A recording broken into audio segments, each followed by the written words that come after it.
Since I've been spending so much time at home recently, as we all have, I've had a chance to kind of audit my makeup collection and rediscover old products that have been sitting in the back of my drawers. And today I'm gonna be doing a full face of my least used makeup. Whether there's a specific reason I don't use these products often or I just forgot about them, these are all items that I just haven't used a lot since I got them. If you're new here, hi, my name is Miranda. Welcome to my channel where we talk all things budget beauty. If that sounds interesting to you, then become the newest member of the Lash squad by hitting subscribe and the bell icon. Let's get started.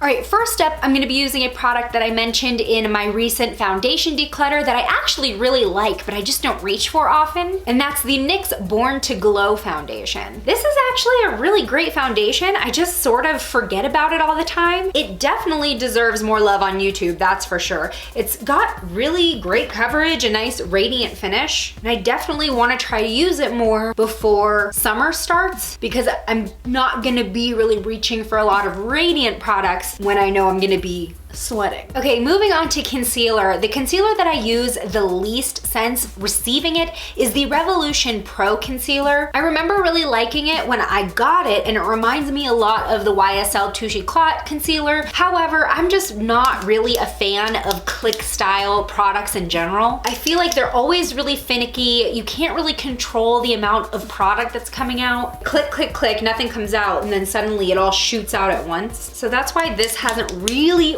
gotten a lot of love in my routine. Tell me if you get annoyed with click products as much as I do, because I typically try to stay away from them just because they're so annoying. Next up, I'm gonna be using my NYX White Eyeshadow Base. This is my least used base slash primer product. I typically reserve it for when I'm trying to do really bright and bold eye makeup looks with vibrant colors. I just feel like with a nude eye base, you know, as you blend it out, it melds into your foundation better, just in case you don't cover the entire area with eyeshadow. Otherwise it ends up looking ashy on my skin. All right, let's do brows. So this is more of a recent addition to my collection, but I have not used it since the first time I tried it. It's the Rimmel Brow Micro Pen. It is a liquid brow product with a felt tip, and I'm just not really used to this trend yet. I know that they're getting pretty popular. I did see on Facebook that the best way to use these are like in upward strokes versus trying to like carve out the shapes. The other thing is I just don't really like felt tip products in general, even with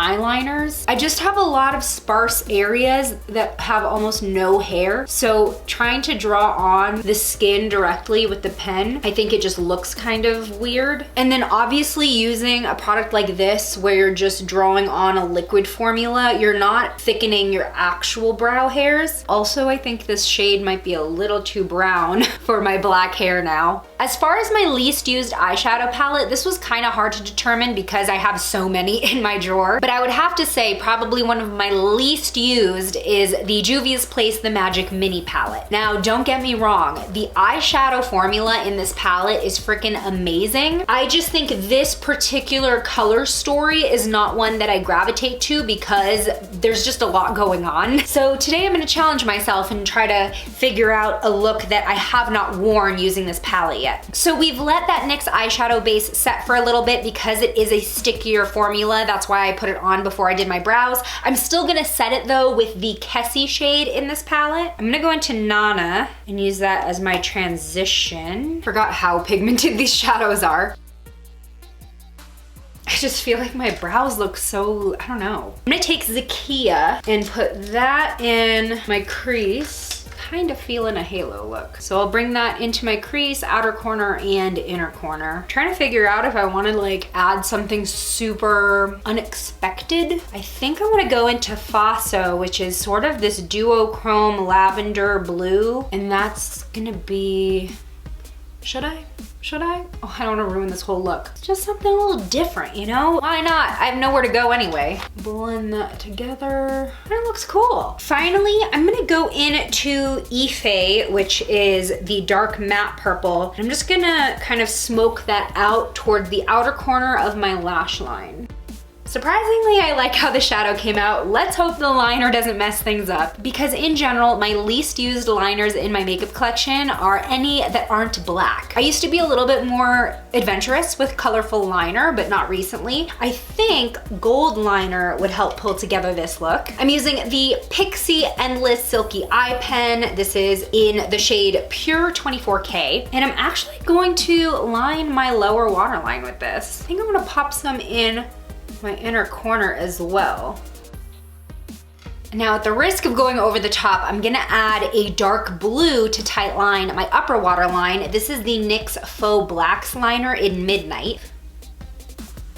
Oh, this is not, why is this pencil so stiff? Maybe that's why I didn't use it at all. Okay, I have a backup. This is the Revlon So Fierce eyeliner, and this is in the shade Royal Rules. This is a lot brighter of a blue, but it's gliding onto my upper waterline much better. My least used mascara is probably going to come as a big surprise to a lot of you because it is so loved within the drugstore makeup community, and that is the L'Oreal Lash Paradise. This is a great mascara, super dramatic, which I love. I just feel like it's a little bit finicky. You have to be kind of careful applying it because it goes from looking almost false lash-like to spidery and clumpy really fast. One of the tips that I always give people when using this mascara is you gotta wipe off the excess. Also, something I like to do with this mascara is I'll wiggle it on a couple strokes on both eyes, so that way one eye doesn't end up with like the majority of the product, because I don't like double dipping with this formula.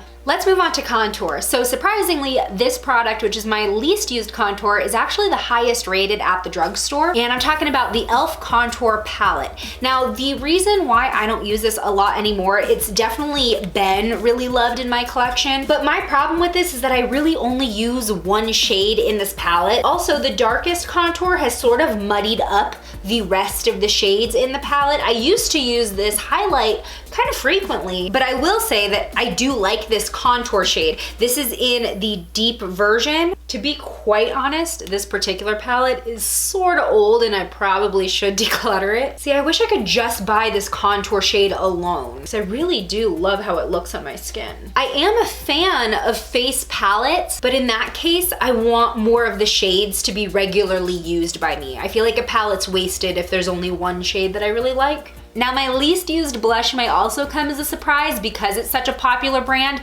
but the ColourPop Super Shock Cheek, this particular shade is between the sheets, which is sort of more of a natural mauve shade, but I really have to work hard to get this shade to show up on my skin, which is surprising because I've owned previously other Super Shock blushes that were so pigmented and beautiful to blend, but this one just really let me down. So I usually reserve it for when I'm really going for like a no makeup look, but other than that, I really have to dig my brush in and try to layer it up to get anything to show up on my skin. To be completely honest, I think this brush is applying whatever blush I applied last and not as much of the actual ColourPop blush because I've been lazy in quarantine and haven't cleaned my brushes. Don't judge me. Let's move on to highlight. Now, I'm really picky with my highlights, so there aren't a lot of duds in my collection, but I would have to say that my least used is the W7 Glowcomotion. W7 is a brand that you can typically find in places like TJ Maxx or Macy's Backstage. They are also available on Amazon.